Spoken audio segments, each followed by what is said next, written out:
సుగంధం పడేంత కడుపులో జల్లి వెళ్ళిపోయినాడన్నమాట. ఎంత ప్రత్యక్షంగానో చూడండి. ఆ తర్వాత పోయినాడు. అంత యశోదమ్మకు భాష స్మృతి కలిగి కన్నులు తెరిచిందన్నమాట. అంత ఆపరేషన్ చేసినట్టు చేసిందన్నమాట. ఎవరికి తెలియదు, ఏం తెలియదు. ఆ తర్వాత కలిగను చూపులలో అమ్మ కడుపు చట్టబడ్డది. ఏమయ్యా ఈమెకు ఇప్పుడు ఇంత దుడ్డుండే ఎట్లా చట్టబడ్డదండి అని ఆశ్చర్యపడుతున్నారన్నమాట. దుర్వాసన ఉండే దగ్గరికి రావడానికి వెళ్ళలేకుండే ఇప్పుడు ఎంత సుగంధమైంది ఇది అనుకున్నారన్నమాట. అనుకున్నారు.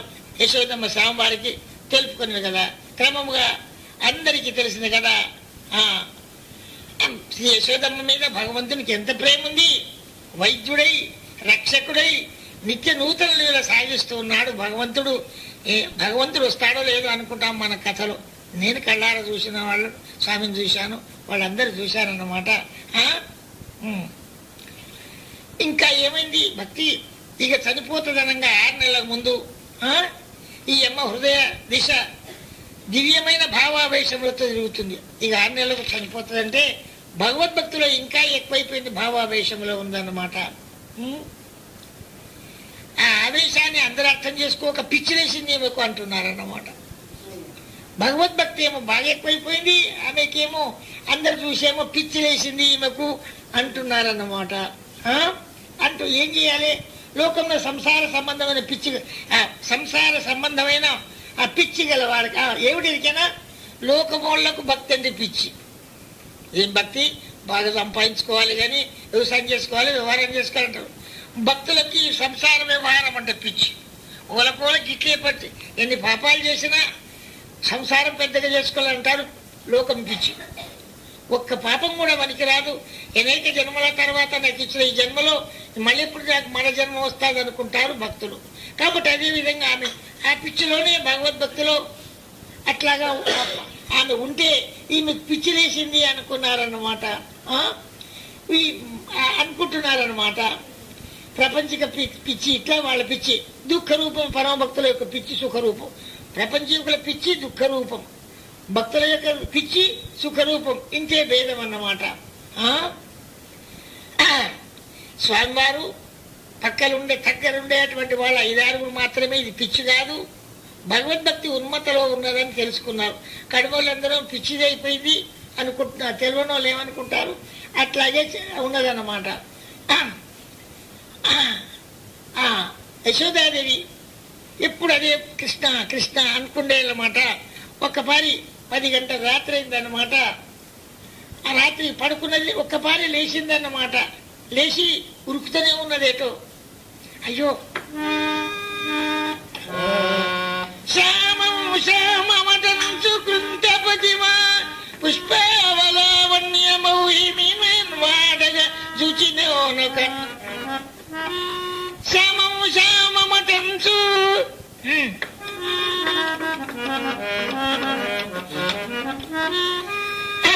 శ్యామం శ్యామమటంచు ఎల్లడల హరిశ్యామ ప్రభాసేసితో ఆమోదంబున చూడగలిగితివి తల్లి. ఎన్ని జన్మాలకు స్వామిని చూడ తపించితివి. ఇప్పుడు నీ స్వాంతంబు స్వాంతాకృతి ప్రేమానందమునం లయించగదనమ్మ శ్రీ యశోద సరస్వతి.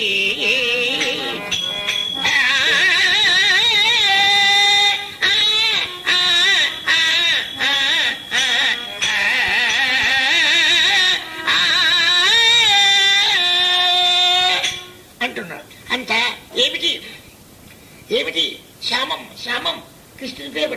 శ్యామం ఎక్కడున్నాడు? నా శ్యామం శ్యామం శ్యామం కృష్ణుడు అంటున్నాడు అనమాట. ఎక్కడ దేవుడాడుతుంది? నా శ్యాముడు ఎక్కడున్నాడు? నా శ్యాముడు ఎక్కడున్నాడు? ఎంతో సంతోషం చూడగలిగితేవి కదమ్మా. నీకు కనపడుతుంది, మా అందరికి కనపడుతుందా? ఎన్ని జన్మాలలో ఎన్ని స్వామిని చూడదలంచితో ఎన్నటి నుంచో ఎన్ని జన్మాలో ఆ కృష్ణుని చూడాలని అనుకుంటున్నాయేమో. ఇప్పుడు నీ స్వాంతంబునం శ్యామాకృతి ప్రేమానందమునం లయించగదనమ్మ యశోదా తల్లి. ఎన్నాళ్ళు సందుకే తపస్సు చేస్తున్నావో ఇప్పుడు నీకు శ్యామసుందరుడైనటువంటి ఆయన కనపడుతున్నాడు అని వీళ్ళందరూ చెప్తున్నారన్నమాట. కాబట్టి ఇట్లా అంటూనే ఉంది. అటు లేచిపోతుంది 10 గంటల రాత్రి, పట్టుకురావాలి, అటు పోతుంది. శ్యాముడు అదిగో, శ్యాముడు అదిగో, శ్యాముడు అంటున్నాదన్నమాట. అడవిని లెక్కించకుండా కూడా పరిగెత్తుతుంది, ప్రయత్నం చేస్తుందన్నమాట. వెళ్ళి అమ్మను శాంతింపజేసి పట్టుకొచ్చి ఇట్లా అడిగి, అమ్మా ఇప్పుడు నీకేమనిపించిందమ్మా ఇప్పుడు అంటే తెలుపన అమ్మటు. నాకంతగా శ్యాముడే కనపడుతుండు, శ్యామతేజమే, శ్యాముని యొక్క అది తేజ పుంజమే నాకు కనపడుతుందమ్మా. విష్ణు ప్రభు కనపడతాడు, ఒప్పరు ఉరుకుతాడు, నేను పట్టుకునే వారికి మళ్ళీ ఆగుతాడు, మళ్ళీ పోతాడు, నేనేం చెయ్యాలి అంటుంది అన్నమాట. నేను అందుకొరికి ఆయన కృష్ణుడు పట్టుకుందామంటే నన్ను ఎందుకు పట్టుకున్నాను, ఆగబట్టి పోతే నాకు పోతుండు కదా కృష్ణుడు అంటాదన్నమాట. నన్ను ఎందుకు బంధించి తీసుకొస్తున్నారు అని అనా అందరూ బీరిపోతుండ్రు. కృష్ణుని పట్టుకుంటుందట, నన్ను ఎందుకు అంటాదన్నమాట. అన్నం తినమని కూర్చుంటే పెట్టుకుంటుంది, కలిపి పెడితే తింటది, లేకపోతే ఆడనే ఉంటుంది అన్నమాట. అమ్మా అన్నం తిన కూర్చున్నావమ్మా, నువ్వు తిను. నేను ఇప్పుడు అన్నం తిన కూర్చున్నానా?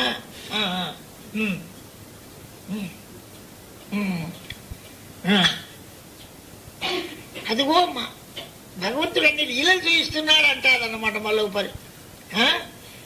ఒకనాడేలా తనలోనే తాను ఎంతో భావించుకుంటుందన్నమాట. తలడుపుతుంది, వచ్చినావు కృష్ణ, ఇక కన్నయ్య అంటాడన్నమాట. వచ్చితివా అని అంటూ నవ్వుచుండు, అదా నా దగ్గర అంటూ ఇదవల్ల ఆ దివ్య పరిహాసంలోనే నవ్వుతూ ఉండడంలోనే జీవనం కాలం గడుపుతుంది అన్నమాట.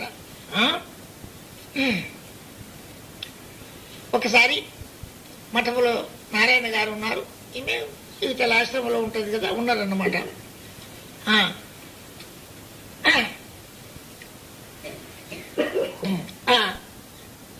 అప్పుడు స్వామివారికి పక్షవాతం ఉన్నదన్నమాట, కదలలేకుండా ఉన్నారు. మంచం మీద కూర్చుని ఉండమే తప్ప వెళ్ళాలన్నమాట. ఎట్లుండో చూద్దాం ఇవాళ, ఎట్లుందో ఆరోగ్యం అది చూసినందుకు ఆ మఠంలోకి పోయిందన్నమాట. ఒకసారి అట్లా చూసింది, అయ్యో ఎట్లయిపోయిండు మా స్వామి అనుకున్నదన్నమాట. ఏమి ఎట్లయిపోయిందని, అయ్యో ఎట్లయిపోయినాడు ఆమెకు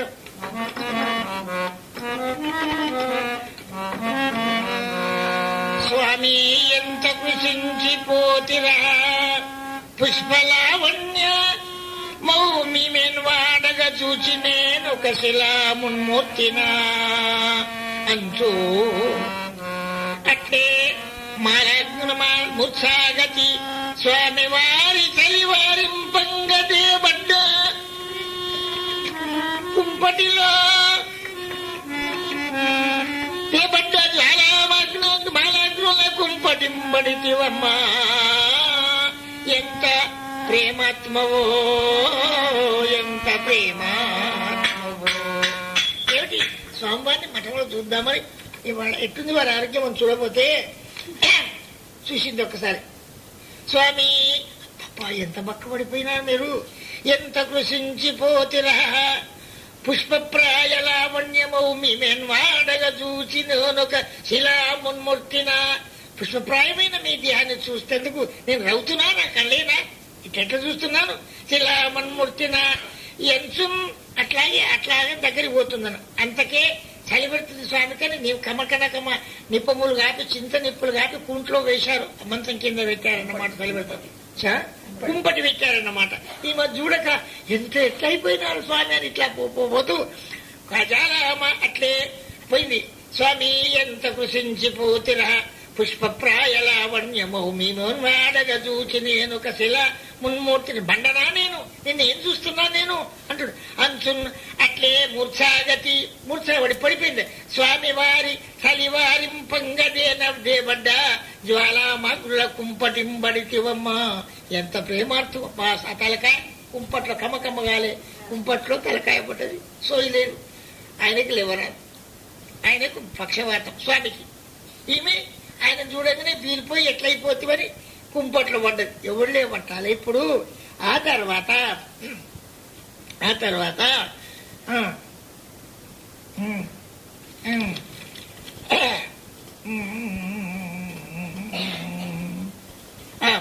ఎంత విచిత్రంగా ఉన్నది, మారిపోయింది అని పలుకుతూ మూర్ఛలు అప్పుడు చలికాలం ఆ కుంపటి పెట్టుకొని కూర్చొని పెట్టినారన్నమాట. అందులో పడ్డారన్నమాట. ఆ తర్వాత ఎవ్వరూ లేరు ఇక్కడ, వారికి లేవరాదు, ఇది అందరినీ కుంపట్లో పడ్డది. ఏం చేస్తారు చెప్పండి? కదలేని స్థితిలో వారున్నారు. ఎట్లో ఏం చేస్తాం, ఎట్లన్నా దేక్కుంటున్నా లేచిపోవాలి కదా, కుంపట్లో పడి కమకమ నిప్పులు గాలిన దాంట్లో పడుతుందని మెల్లగా జరిగి ఆమె దగ్గర దాకా పోయి మెల్లగా దిగి తన అరచేతితోటి దీని మొదలు తలకాయని ఎంటికలు కాలిపోతాయి, చచ్చిపోతుంది అనే భావంతో తలను మెల్లగా తీసి కింద పెట్టాడనమాట.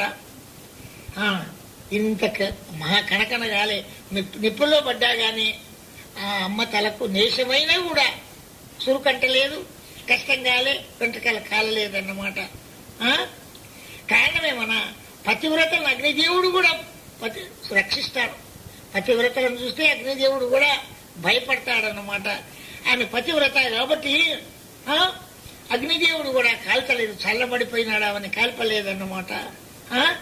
ఆనాడు సీతను తీసుకురాగా, రావణాసురం దగ్గర సీతను తీసుకురాగా, ఏమోనయ్యా రావణాసురం దగ్గర వచ్చి సీతను తీసుకొచ్చినారు అంటున్నారు అనగలరని అక్కడనే రాగానే జ్వాలాగ్నిలో సీతమ్మను విడిచిపెట్టండి, ఆమె ఉత్తమ పవిత్రాలైతే వస్తాది కాలకుండా, లేకపోతే కాలి దగ్ధమవుతాదన్నారు.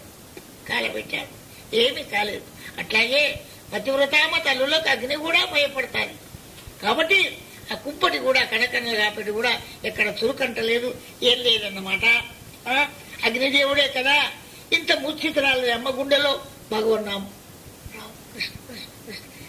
భగవన్నామం జరుగుతూనే ఉన్నదన్నమాట, ప్రవహిస్తూనే ఉన్నదన్నమాట. సూపర్లకు ఆ గుండె కదులుతూనే ఉన్నదట, ఇట్లా అంటూనే ఉన్నదన్నమాట. లేచింది, కొంచెంసేపటి లేవంటే లేచిందన్నమాట, తెలివికి వచ్చిందన్నమాట. ఇప్పుడు నీ భావం ఏమున్నాడమ్మా అంటున్నాడు స్వామి. ఆయన అడుగుతున్నాడు. అంటే అమ్మ అన్నది,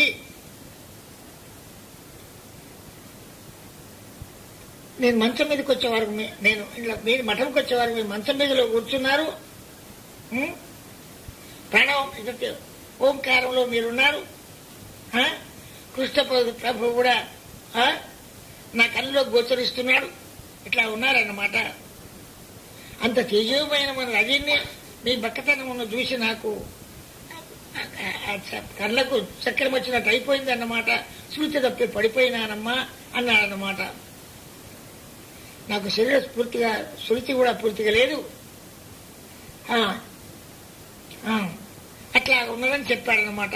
ఆమె ఎడ్డిదాంతిగా పిచ్చిదాంతిగా వాళ్ళని తల చూస్తే దుయ్యాలి, లేకపోతే అట్లే ఉంటుందన్నమాట.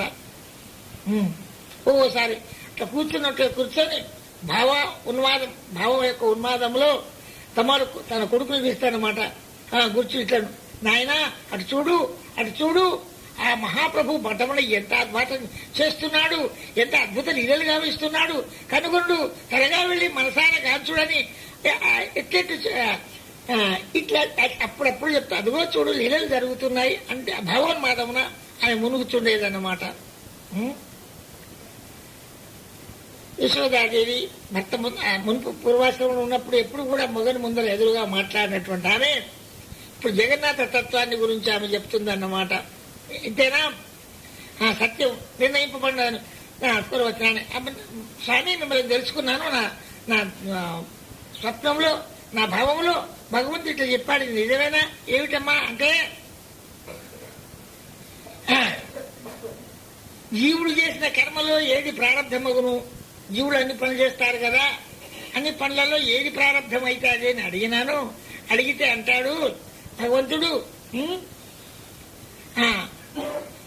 ప్రారంభ యోగం యశోదమ్మ ప్రభువు చెప్పినది కవితో ఇట్లా చెప్పాడు. స్వామి చేసిన కర్మలలో దేనినైనా జీవుడు నేను చేసినని స్మరించినేని అది ప్రారంభం, నేనే కర్మ చేసినని అనుకున్నవానికి ప్రారంభం అవుతాడు. హఠాత్తుగా ఈ పని చెప్తున్నాము, చేస్తూనే ఉన్నారు, ఏ భావం లేకుండా కనుక చేస్తే దాని కర్మ కాదు, నేనే పని చేస్తున్నాను, ఇల్లు కట్టినాను, ముంగులు కట్టాను, సత్సంగం చెప్తున్నాను అని ఏది అహంభావం కర్తృత్వంతో చేస్తారో అదంతా కర్మబంధనం అయిపోతుంది నాకు చెప్పాడు.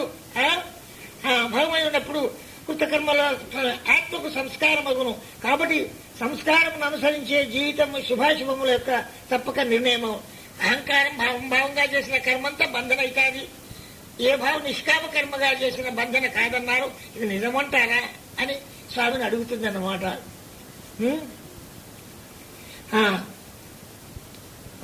అంటే వారి కథ సమాప్తం చేస్తుంది. సమాప్తం చెయ్యాలి. ఈ అమ్మ నీకేం కోరుతావంటే ఆమె అంటారు,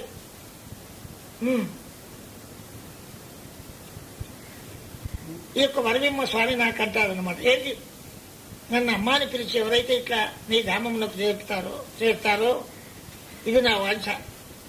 నన్ను నిన్ను యాద్ చేసి భగవంతుని యాద్ చేసే వాళ్ళందరినీ ఎవరైతే యాద్ చేస్తారో ఇక్కడికి వచ్చి వాళ్ళే అందరినీ ప్రభు తరింపజేస్తారు అని చేయాలి అన్నదన్నమాట అని ఈ వరవిమ్మ అన్నాడు.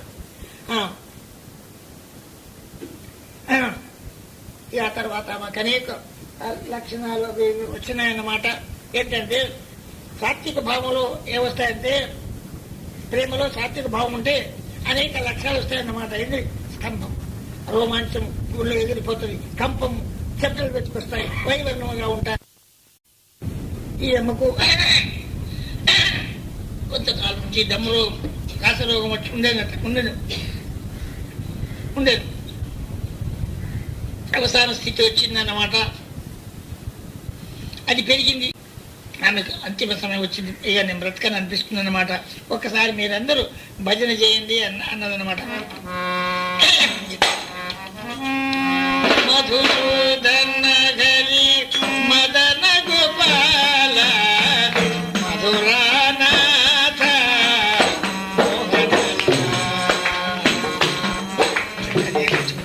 అది ఎంత అర్థంతోటి మధుసూదన మదన గోపాల మధురానాథ మంగళ ముకుంద మాధవ గిరిధర బాల మురగర మధువన మురళీలో మధుసూదన మదన గోపాల మధురానాథ మోహనల మధుర మధుర మురళీ ఘన శ్యామ మధురాధిపతి రాధేశ్యామ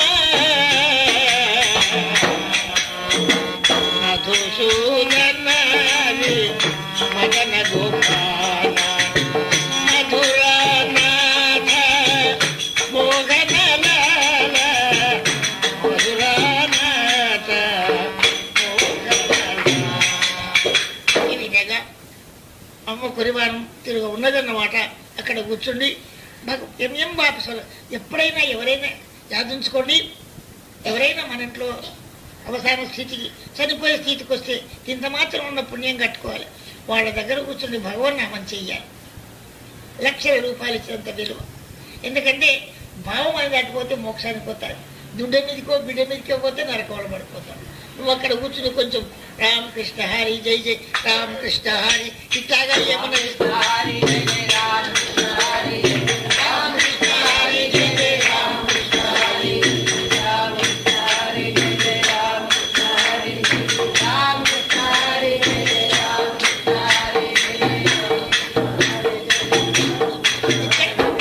అక్కడ కూర్చుని కూడా కొంచెం ఇస్తుంది చదువుకున్నట్టు. మీరు సార్ ఏం చేస్తారు, నేను కూడా భజన చేసినావు, మాకింత పుణ్యం రావాలి. కాబట్టి ఈ విధంగా అమ్మ అట్లాగా భజన చేస్తుందన్నమాట. ఇంతట్లా ఇక్కడ భజన చేస్తుంటే నరసమ్మ గారును ఈశ్వరుడు రాత్రి 8 గంటలకు ఆ తర్వాత చేసేది. నరసక్క ఈశ్వరుడు రాత్రి 8 గంటలకు ఒకటి భోజనం పోయినారు. నరసమ్మను అక్కడ వచ్చింది. వాళ్ళు పోయి తినొచ్చినారు. కుమారుడు దగ్గర కూర్చున్నాను విశ్వనాథం గారు. పిదప యశోదమ్మ మూలుగుతున్నది అట్టుందన్నమాట. ఆ తర్వాత మళ్ళీ కొంచెం ఆ మూలు కూడా బంద్ అయిపోయింది అన్నమాట. అయ్యో ఈ మూలుగుడు కూడా బంద్ అయిపోయింది ఏమిటైనా విశ్వనాథం బాగా తెలియక భయమయ్యి ఆ తర్వాత స్వామివారికి చెప్పాడు. ఆయన కూడా ఏం లేకుండా అయిందని స్వామివారి మఠంలో పోయి చెప్పాడన్నమాట. స్వారు చేతి బయట లైట్ ట్యాక్స్ తీసుకొని వచ్చి చూశాడన్నమాట. ఇట్లా యశోదమ్మకు వేశాడన్నమాట. నవ్వాడు. అయిపోయిందిరా నాయన, అప్పుడే అయిపోయింది, మరణించిందనే చెప్పాడనమాట. ఆమె ప్రాణవాయు పోవునప్పుడు దివ్య లక్షణంతో కుడి చెవి పైకి కలిగి కుడి చెవి కుడి దిక్కుంటే మంచి పని అండి. వాళ్ళ చచ్చిపోయే వాళ్ళ చెవు కుడి చేయి దిక్కుంటే అట్లా కుడి చెవి పైకి కలిగి ఉండేదన్నమాట. శ్రీ యశోదాదేవి విజయ సంవత్సర అధిక వైశాఖ శుద్ధ ద్వాదశి 1952లో మహాధామమును పొందిందన్నమాట. 52 ఈసవిలో. ఇప్పటికీ 54 ఏళ్ళు ఆయనమాట. మఠమందు ప్రభువాజ్ఞచే అక్కడనే సమాధి చేశారన్నమాట. మఠంలోనే అక్కడ చేశారన్నమాట. భూమి పంచాయతీ ఏందరికైనా ఇది వాళ్ళకి చెప్తే కదా, పాండురంగాశ్రమంలో మా భూమి జాగా కలిసి ఉన్నది అనే దాని మీద దానికి ముఖద్దమా జరుగుతుందన్నమాట. జాగీర్దారులు ముఖద్దమా తీసుకొచ్చి పెట్టారు. ఈశ్వరుడు నిరాహార తీసుకున్నాడు. అయ్యా మాది ఇట్లా చేయకండి అని నిరాహార తీసుకున్నాడు అన్నమాట. స్వామి కేశవాపురంలో ఉన్నాడు. ఆ తర్వాత జగత్ప్రభోగు పాండురంగడు రమ్మంటే అంటున్నాడు. జగత్ప్రభోగు పాండురంగడు లేడా, వాడే చేసుకుంటాడు, నేను చేంజ్ చేస్తా అంటాడు స్వామి. ఇంతట్లో చంద్రమౌళి శాస్త్రి గారును సికింద్రాబాద్లో ఉండే సుందర శాస్త్రి గారు కూడా దాని కొరకు ప్రయత్నం చేసి ముఖద్దమాలో ప్రయత్నం చేసి ఆ జాగీర్దారిని ఓడగొట్టారన్నమాట. భగవంతునితో దేశించే వాళ్ళకి ఎట్లా చేయగలుగుతాదన్నమాట. ఆశ్రమ విషయం అందరూ వాదం పాల్పడినందున అతనికి పూర్తిగా తిండికి లేకుండా ఆ జాగీర్దారుకు ఎవరి వీరి మీద అబద్ధాల ముఖద్దమా పెట్టిండో ఆ జాగీర్దారికి పూర్తిగా భుక్తికే లేకుండా అయిపోయిందన్నమాట. మళ్ళా తిరిగి ఆశ్రమానికే వచ్చాడు. అయ్యా నాకు తిండికి లేదంటే ఇవ్వండి, పాప కొట్లాడినంటే కొట్లాడండి, ఇప్పుడు వాడు ఆకలికి తెస్తున్నాడు కదా అని ఆయనకి నిత్యం ధాన్యం ఇచ్చేటందుకు అట్లాగా ప్రయత్నం చేసి వారికి ఇస్తున్నారన్నమాట. ఎందుకంటే సంపదయిన ఎట్టి శత్రువు తన చేత చిక్కెనేని చెడుపు చేయరాదు, పొసగ మేలు చేసి పొమ్మనుటయ చాలు విశ్వత అభిరామ వినులవేమ. సంపదగిన వాడు శత్రువు దొరికితే కూడా మొకా దొరికింది అనుకోవద్దు. భక్తులు ఏం చేయాలి? సంపదగిన ఎట్టి శత్రువు తన చేత చిక్కెనేని, నీకు దొరికింది అనుకున్న ఒంటిగా అని చేయాలి. నువ్వు భక్తులు కదా, జులుం చేసే మనిషి కాదు, ఆజాద్ మనిషి కాదన్నమాట. పొసగ మేలు చేసి పొమ్మనుటయ చాలు విశ్వతాభిరామ వినురవేమ. పో తెలిసే తెలవక చేసినాం అనాలన్నమాట. ఈ విధంగా ఆ జాగీర్దారి యొక్క ద్వేషం స్మరించక అవశ్యం కనకరించి తీరవల్లని వారి దివ్యాభిప్రాయంతో ఆ తులసిక జాగీర్దారులకు ప్రతి నెలకు ప్రతి సంవత్సరానికి ఇంత వడ్డు ధాన్యం ఇస్తామని పంపించమని చెప్పాడనమాట. పిదప స్వామివారు తత్వోపగ్రంథములను అవలోకిస్తూ తత్వ గ్రంథాలను చదువుకుంటూ ప్రభుప్రేమ పరవశుడై వచ్చిన వారికి సులభంగా బోధ సల్పుచు ఇప్పుడు స్వామివారి అవతారము జీవనోద్ధారం చేస్తున్నారన్నమాట. ఇప్పుడు వచ్చిన వాళ్ళకి ఏం చేస్తున్నారు? అందరికీ బోధ చేస్తున్నారు అన్నమాట. మంచి మాటలు సద్గ్రంథాలు అటువంటి చదివి వాళ్ళకి అట్లా చేస్తున్నారు. తాను కూడా భగవంతుని స్మరిస్తూ ఉన్నాడన్నమాట.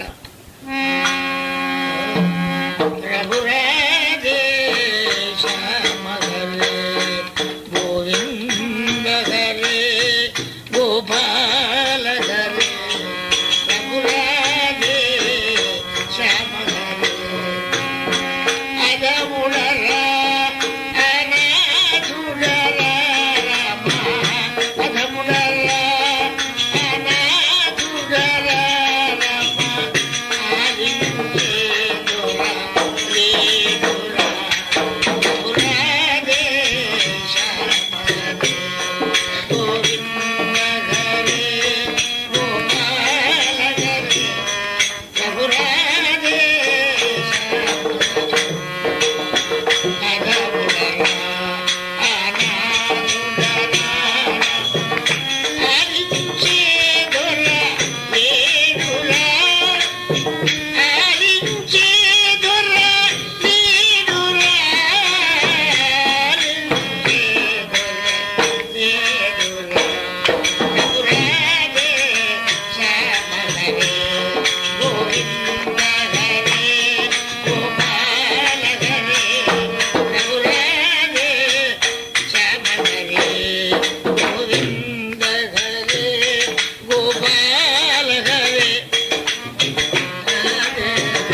చేస్తూ ఉన్నారన్నమాట స్వామివారు. ఇంతకాలంలో రజాకాల జమానం వచ్చిందన్నమాట. రజాకాల జమానం వస్తుందిగా. దాని తర్వాత హాయిగా భగవన్నామం చేసుకొని వీరు మఠం పై భాగం మీద పడుకొని ఉన్నారన్నమాట. ఒక ఏదో ధ్వని వినొచ్చిందంటే ఏమి వచ్చిందంటే ఎందరికైనా ఇప్పుడు తత్వాలు చదువుకునే సమయం కాదన్నమాట. కేవలం భగవన్నామమే చెయ్యండి, భగవన్నామ శరణమే చెయ్యండి. ఇప్పుడు తత్వాలు గీత్వాలు వనికటట్లేదు, ఘోరకాలం వస్తున్నది అన్నారన్నమాట. స్వామివారు అనుకున్నారు ఇదేం ఘోరకాలం వస్తుంది ఇప్పుడు, శ్రీ స్వామివారి మేల్కాంచి ఏ విధమైన ఘోరకాలం ఇప్పుడు అని. ఇప్పుడు ఏం చేయమంటావు, ఏం దురంతాలు వస్తాయి, ఇప్పుడు ఏం లేవు కదా అనుకున్నారన్నమాట. నామం చేయమని అన్నమాట. అంటే మరి నామం చేయమంటే ఏ నామం చెయ్యాలి, ఏ రూపంలో నామం చెయ్యాలి, పెద్ద ప్రళయం ముంచుకొస్తున్నది అంటున్నారు, ఏమవుతుంది అనుకున్నాడు అన్నమాట. రామ్ రామ్ రామ్ అన్నాడు అన్నమాట. అని అని పలికే అంతలోనే చెప్పి అట్లా చెప్పు, ఆ భగవన్నామ రామనామం చేయించు అని చెప్పాడనమాట. అని మంత్రధానం అయినాడు భగవంతుడు. స్వామికి తెలివైందన్నమాట. రామ్ రామ్ రామ్ అని అంటున్నాడు అన్నమాట. ఇదంతా ఒక మాట చెప్తున్నాను. స్వామివారు మొదటి నుంచి ఆఖరి దాకా భగవంతునితో అడుగుడు, ఆయన చెప్పుడే చెప్పగా ఒక మనిషి మాత్రంతో అడగలే. ఏ కష్టమైనా నిష్ఠూరమైనా నువ్వు చెప్పినట్టు నేను చేస్తాను, నీ ఆజ్ఞ ఇంత వస్తాడు, ఇంకా తను ఒక్క బిస్కెట్ తినమంటే తింటాను, వద్దంటే ఒప్పుకుంటాను. ప్రతి చిన్న పని భగవంతునితో. ఇప్పుడు కూడా భగవంతుడు ఇది అనమంటున్నావే, రామ రామ రామ అనమంటున్నావే అంటున్నావే, మరి ఏం చేయాలి, పలికి ఆయన మాయమైపోయింది అన్నమాట. అని తొందరగా తాను ఈయన ప్రకటించడం వలన అహర్నిశములు అఖండముగా నామస్మర జయించవలనని ప్రభుని ఆజ్ఞ అభిప్రాయం కావచ్చు అనుకొని కలిసంతారణోపనిషత్తులో ఉండేటువంటి హరే రామ మంత్రాన్ని, అదే రామ అంటే గదే కావచ్చు అనుకొని ఆ కలిసంతారణోపనిషత్తు మంత్రమును హరే రామ రామ రామ హరే హరే హరే కృష్ణ కృష్ణ కృష్ణ హరే అనే మంత్రమును బ్రహ్మదేవుడు నారదునికి ఉపదేశించినాడు కాబట్టి ఆ మంత్రాన్ని అనుకొని వీరు అట్లాగే అది చేయిస్తామని ఆ పత్రికలు పిండి కొట్టి చిన్నగా అందరికి చెప్తూ స్వామివారికి ఘోర కలికాలం వస్తుందట, కాబట్టి అందరు నామం చెయ్యాలి అని ఆ నామస్మరణతో ఘోర కలిబాధలే అని అన్నారన్నమాట. అందరు ఎక్కిరిస్తున్నారు. కలిబాధలు చేస్తే నామం చేస్తే కలి యొక్క బాధలు ఎట్లా పోతాయి అనుకుంటున్నారన్నమాట. అందరూ నామం చేయండి అంటున్నారన్నమాట. అంటే ఏమొస్తుంది, మాకు కొంతమంది ఉంటారు కదా లోకంలో, నామం చేస్తేనే కొంత పోతుందా, కష్టాలు దూరం అవుతాయా అంటున్నారు. అయ్యా మీ ఇష్టం ఉంటే చేయండి, లేకపోతే లేదు, నేను అట్లా చెప్తున్నానని అట్లా చెప్పాడనమాట. ఎవరి ఫలం వాళ్ళు అనుభవిస్తారు, మరి నన్ను అడవేది అని చెప్పారనమాట. ఇంతలో ప్రజాకారుల దౌర్జన్యం వచ్చిందన్నమాట. మ్లేచ్ఛ విప్లవం ప్రత్యక్షంగా కలియుగ రావణాసురుడు కాశీపురత్యువాని దివితిల్లియలియయుకింతసేపు చెలరేగ భయంకర విప్లవంబు కాశీపురజు వచ్చాడనమాట. అందరూ మహమ్మదీయులను లేపేటందుకు. ఆ తర్వాత స్వామివారు హరే రామ మంత్రం చిన్న కాగితాల మీద వేసి ముద్రలు చేసి పిల్లగాళ్ళు పెద్దోళ్ళు అందరికీ కూడా ప్రచారం చేస్తున్నారన్నమాట. భగవంతునికి ఇష్టం లేదు హరే రామ అనే మంత్రం మీద కాక, నేను స్వప్నంలో చెప్పింది అయినా రామ్ రామ్ రామ్ అను అంటాడనమాట. ఏకాక్షరం ప్రచారం చేయవలసింది అంటాడనమాట. అట్లా చెప్పిండు అనమాట. తారకం చెయ్యబోయే మంత్రం అంటున్నాడు అనమాట. మళ్ళా తారక